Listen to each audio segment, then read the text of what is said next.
in case of cryptocurrency, it is issued using the blockchain.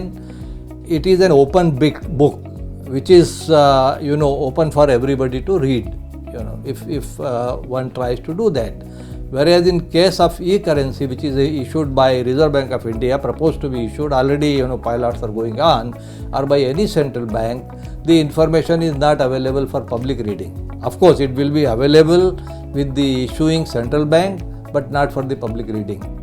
Any central bank in the world would be concerned about the nature of cryptocurrency, how it can operate, what use it can be put to, and probably apart from the ease of transacting and so many other things, cost included, but I think that is probably the most dominant factor weighing in the minds of central bank to offer public something which is digital currency but which is not carrying this kind of risk.